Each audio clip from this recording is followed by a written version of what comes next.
Hey people! So June is over. That means it's time for my quarterly wrap up. So we're gonna talk today about the books I read in April, May, and June, which would be 24 books. And because I know that just me talking about those books for like 30 minutes would probably be a little bit boring, and I would normally annoy Sunny with it, but we don't really have time at the moment. So I decided to do this in a reread, rewrite, burn tag method.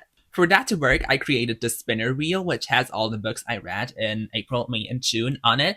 And I will spin it, then I show it to you, and then we will decide which of the three books I would like to reread, rewrite, or burn. Then I will obviously tell you a little bit about the books, and yeah, I hope this is fun for you. So, spin number one. By the way, I did have to take my necklace off because I don't want it jingling around while I have my microphone clipped out down there. But let's start. Two Can Play by Ali Hazelwood. I hope you can see it. Next spin. This is Bahnwärter Thiel by Georg Bruckmann, I think. And for the last spin, we have There's a Monster in the Woods by Faye Quinn. So of those three, I would probably reread There's a Monster in the Woods. I absolutely love that book. It's about this guy who just lives in this tiny cottage and wants to plant vegetables all day. But then one day he goes into the woods and meets this monster that is a local legend and everybody fears it. But it's actually not really fearsome, but actually pretty gay. And yeah, they end up hooking up with each other, and I loved it. I would probably. It's sad because I definitely liked Two Can Play, but we're gonna rewrite Two Can Play. I did love Two Can Play. It's about this video game designer who she and her firm need to go to this retreat with this rival company because they want to get a contract, but the contractor needs them to work together. And this retreat is basically to decide if they can work together. And she ends up falling for one of the rival video game company's employees. And yeah, I absolutely love that one. But if I rewrote it, I would probably make it longer because it was very short. And while I loved it for its short length, I would probably like to have more of it. And burn, I would definitely Bahnwärter Thiel. I read this for German and I absolutely hated it. I know that it's supposed to be this bad. It's about this man who has a job as this guy who watches like a train station, and he hates his wife, and his wife abuses his child, and it's a whole thing, and I absolutely couldn't stand it. It's a German classic for some reason that I obviously have to read for German class, but like, no, I don't care. I really hated that, and so I will burn it. So for the next round of three, first spin we have Maybe Someday by Toga Q and Kikichineko. Second spin is The Woman in Black by Susan Hill. And third spin is The Blue Book of Nebo by Manon Stefan Rose. So of these three, I would probably reread The Woman in Black because I think it is my 5-star read of these 3 months, which is sad, but I still liked a lot of books, so it's not that bad. It's about this guy who is sent to this woman's funeral. I think he's like a lawyer or something, and he has to go over her papers, but everybody doesn't go near this woman's house in the village he's staying at because there is a creepy legend about it, and he ends up finding out that that creepy legend is very much true.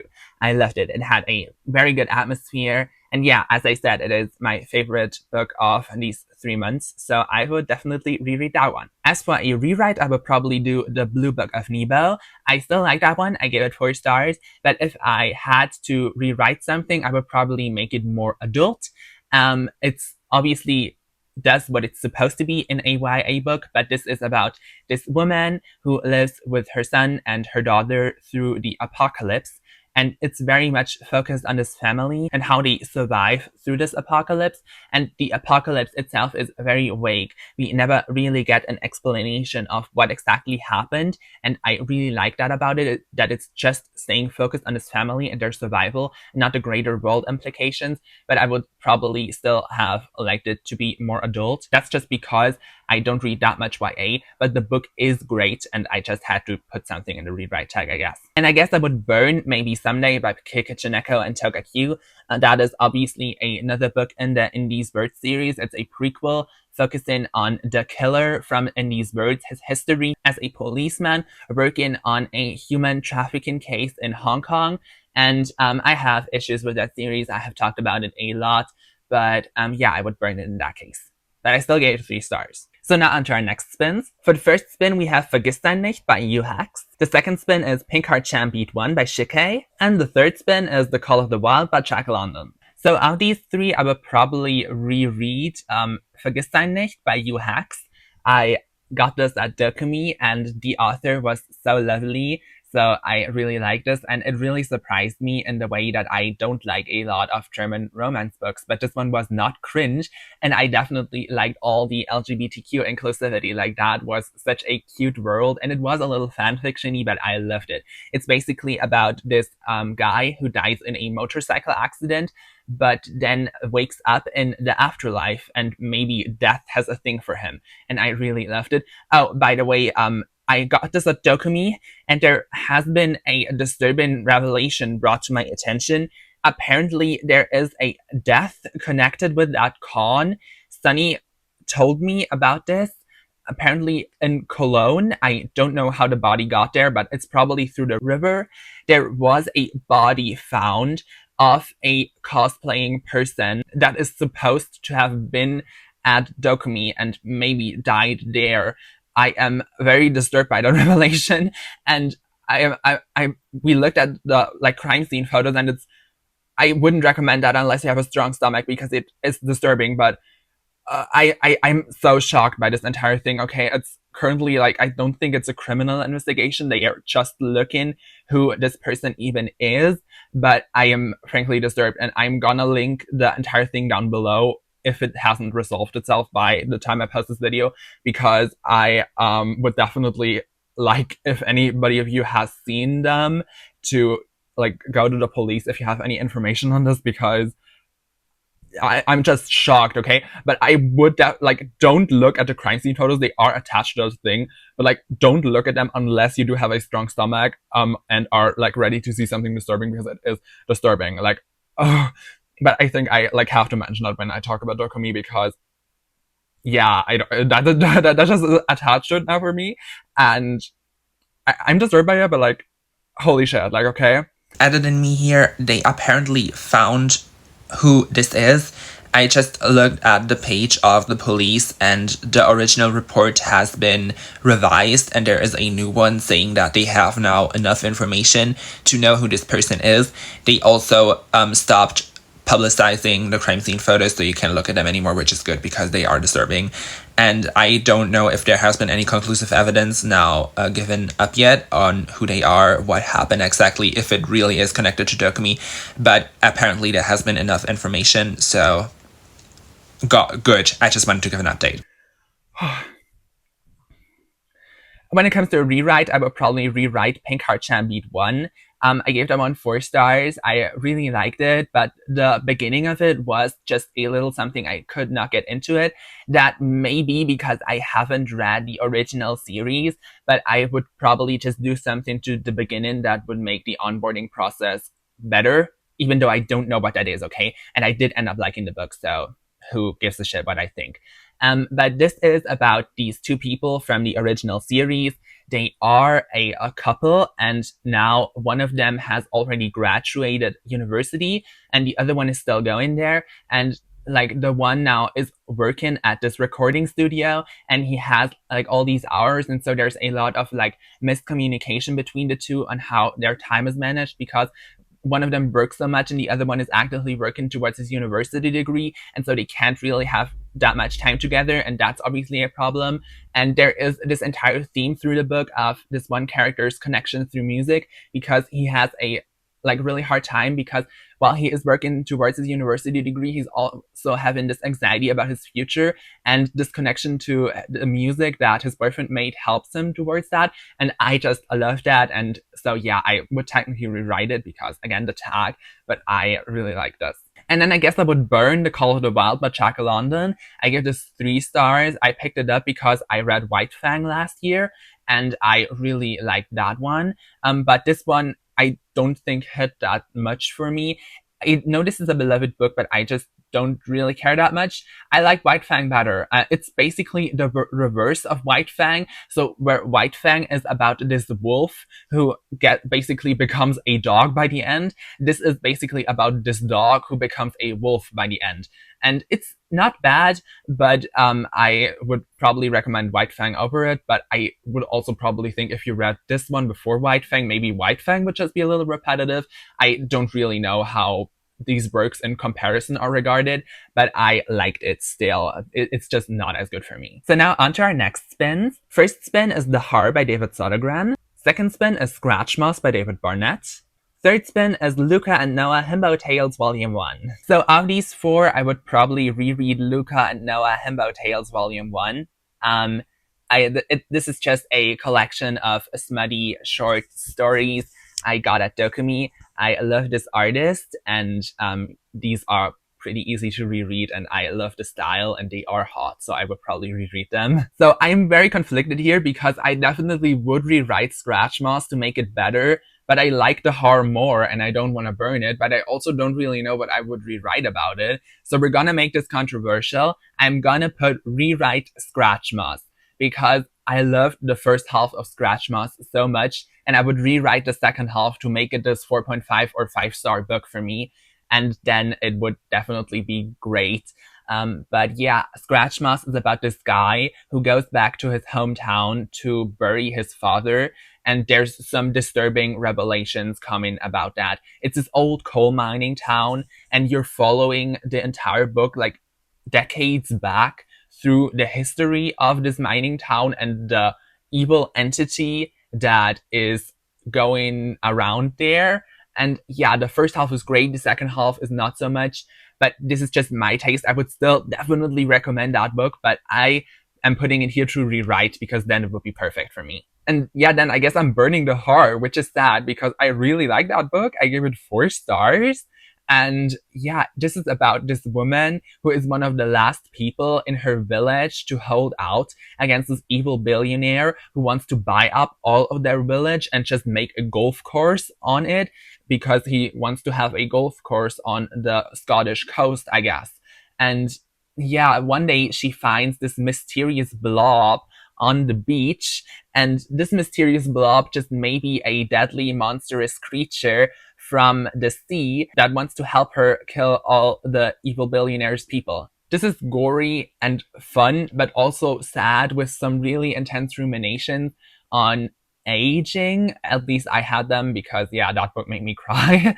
It also has an, if not really fleshed out still, obviously appreciated evil billionaire message in there. So yeah, I really like that book, but I guess I'm gonna burn it for this challenge. So now on to our next spin. The entire Lord of the Rings trilogy. Spin 2 is The Lost World by Arthur Conan Doyle. Spin 3, we have Sweet Home Volume 1 by Karnmi Kim. So of these three, I will probably reread Sweet Home Volume 1. As is, I already reread this in June when I read it because I actually originally read this on Webtoon in, I believe, like 2022 or 2023. And I wanted to know if I still liked it. Also, I didn't even know that it had come out as a bound book. So I was very interested and just wanted to put it on my shelf and also know if I still liked it. And I did. I gave it 4 stars. This is very much emblematic of the like edgelord times I was at back then. It's about this guy who is mad at the world, mad at his parents, mad at himself. He is a social recluse that only lives in his room, never goes out, only is on the internet all day. And eventually his parents die and he has nothing left, so he moves into this apartment building where he just plans to live out the rest of his days and then off himself. So yeah, a very intense character, but I related to him at the time because I was weird. Just saying that. I'm still weird, but like not in that way. And yeah, in this apartment building, there's some strange goings on because maybe there is a plague about that is transforming the entire world into monsters. And this apartment building gets shut off from the world, but there's still monsters inside and they have to survive now. And I really liked it. Yeah, again, I didn't really know if I still like that kind of edgelord shit that I was on back then, but I still did. I still did. I don't relate to the character as much anymore, but I see what past me saw in him.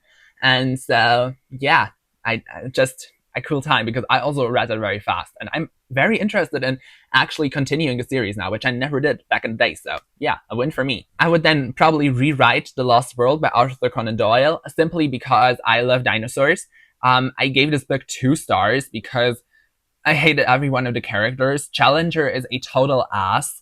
And there's a genocide in this book that I didn't appreciate, because who the hell appreciates a genocide? And the people in this book are just like, okay, genocide, yay! Like, what? No! Yeah, didn't like that one, gave it 2 stars, and just make it more dinosaurs and less racist, I guess.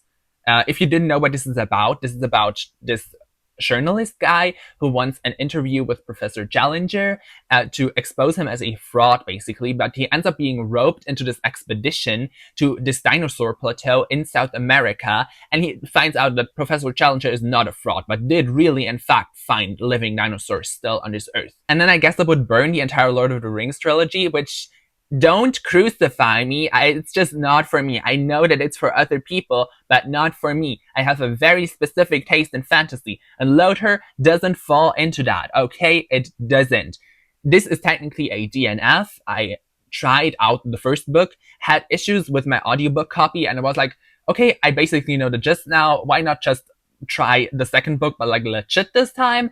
And when I got the legit audiobook copy and like tried to tandem read it with my physical book, because I was like, yeah, this time I'm gonna know, because like with the first book I was also like trying to tandem read it after a time, and I just started to see that the audiobook really didn't match up with my physical copy. So I was like, what the hell is going on? And like when I sat down with the second book and tried to tandem read it from the get-go, I was like, this is not for me in the slightest. The writing style is not working for me. This is not my thing at all. So I DNF'd it, and I never tried the third one. So yeah, I guess I'm burning it. Like, not for me, sorry. Then for next spins, so we have When Haru Was Here by Dustin Tao, The Order of the Pure Moon Reflected in Water by Sen Cho, and The Broken Jug by some German guy that I don't remember the name of. Of these 3, I would definitely reread The Order of the Pure Moon Reflected in Water, because I loved it. I gave it 4 stars. This is about this band of bandits that go on a mission that goes really wrong, and then there's a lot of shenanigans, but before that, they end up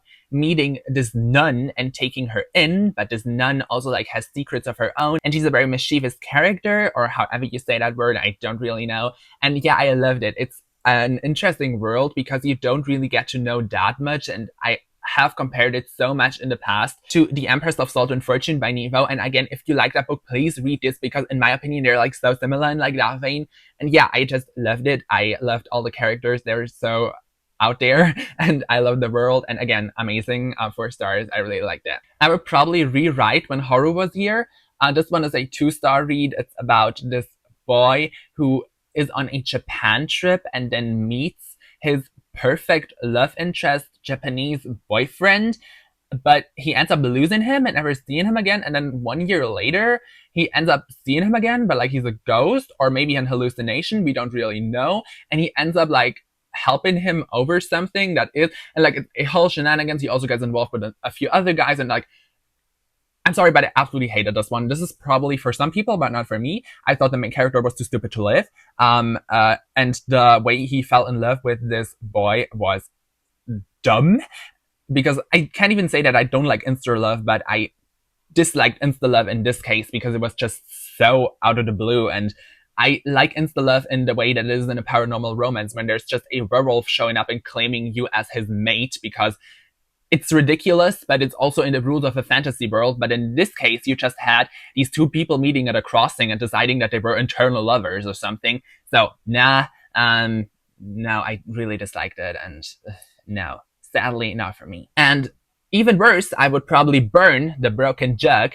I read that for German class again, and I absolutely hated it. It's about this court case where there is a broken jug, and the woman who that jug belongs to wants to accuse somebody, and that somebody being her daughter's suitor, of breaking that jug.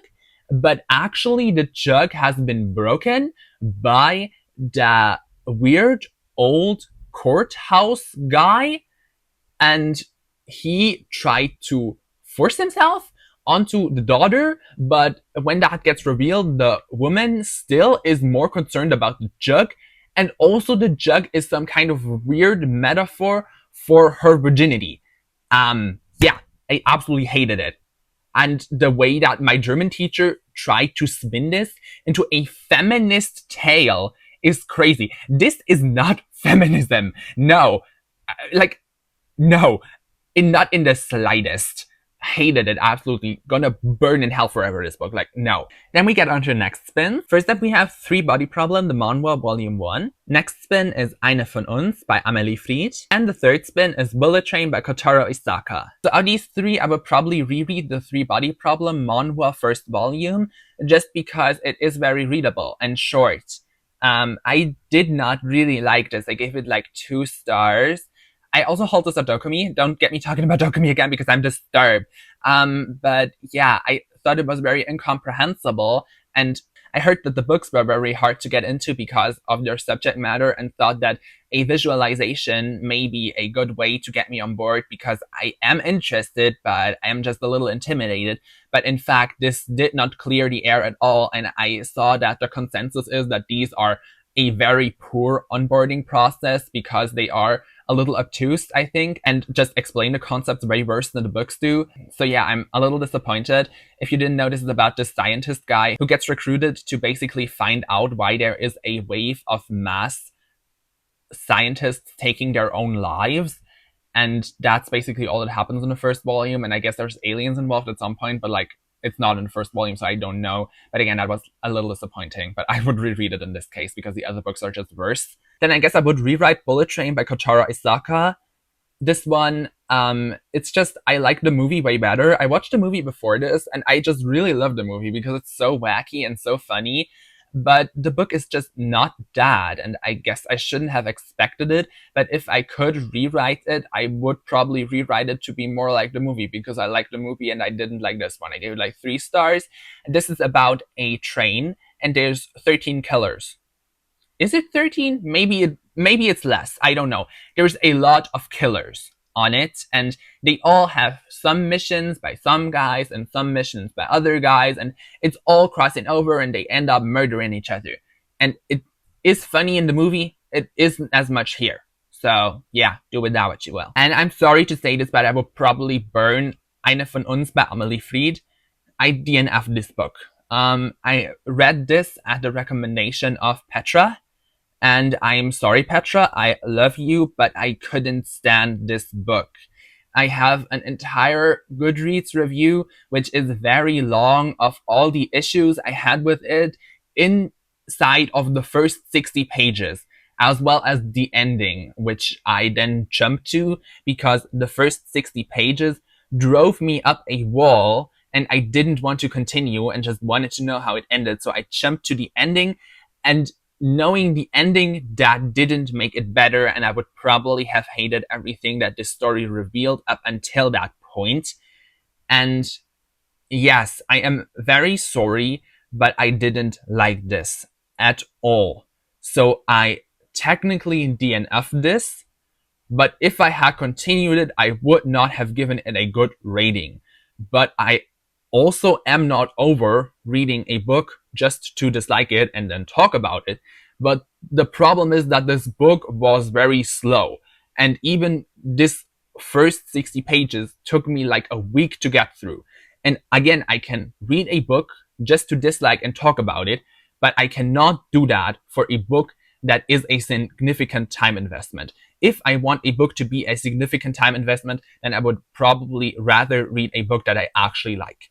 So I'm very sorry that I did not finish this, but I disliked it. So I would burn it in this case. And then we don't even have to spin anymore because there's only 3 books left. The last 3 books are The Andromeda Strain by Michael Crichton, You Are My Alpha by Arata Asanai, and My Sister's Keeper by Chode Picot. Of these 3, I would probably reread You Are My Alpha because it is a BL that I really liked. These 3 months were actually a fresh breath of air because I had been in the dumps with BL reading for a long time, but this time I found a few that I actually really liked. This is about these 2 boys who go to a school for only alphas, but one of them actually ends up finding out that he is an Omega, and the 2 fall in love, but they also need to keep secret that he is an Omega because, yeah, there's only alpha boys allowed in that school, and so there would probably be some severe consequences if he was found out. And I definitely really did like this. I would probably rewrite The Andromeda Strain by Michael Crichton because I totally forgot that I even read this, so that probably tells you all about the enjoyment I had of this. I give it like 3 stars. I have a lot of Michael Crichton books on my TBR and read a few, because I love Jurassic Park, and sadly, just none of them are really able to recapture the magic. So now I am honestly reconsidering if I even love Jurassic Park, or maybe that was just a fleeting decision in the moment. But yeah, the Andromeda strain is about this thing that crash lands in New Mexico and kills an entire town. And yeah, maybe it's a weird extraterrestrial disease. So there's scientists dispatched into this underground lab to study it. And again, I don't remember a lot about this book, so that probably tells you all of what I in the end thought of it, and it being memorable. Not. And yeah, would probably rewrite it to be more engaging, I guess. And then I guess I would Burn My Sister's Keeper by Jodi Picoult. I read this because we read excerpts of it in English class and it intrigued me, but the full book was honestly a 1 star. Hated it.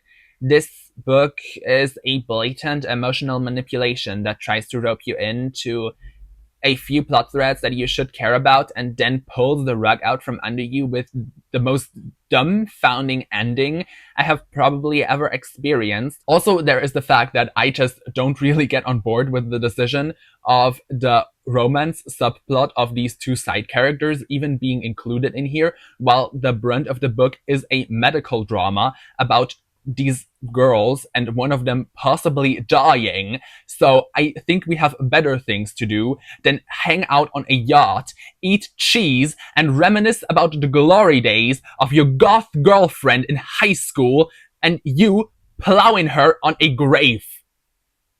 Yeah, I disliked that. So yeah, that's all the books I read in this quarter. Again, I do my wrap-ups quarterly because I think I have an inferiority complex around other booktubers who read probably this much in 1 month and not in 3. And so I just want to seem more of the norm. And yeah, I hope you liked this video. Again, I read 24 books in this time span. That amounts to 4,633 pages, roughly. And my favorite book would probably be The Woman in Black by Susan Hill, while my least favorite book would probably be Bahnwärter Thiel by Georg Bruckmann. If you have any thoughts on any of these books, if you want me to elaborate on anything, you can ask me in the comments. Yeah, I hope I see you again in another video for the 3 people who probably watched this, because YouTube has put me in a view slump. I'm sorry that I posted one low effort thing. Bye.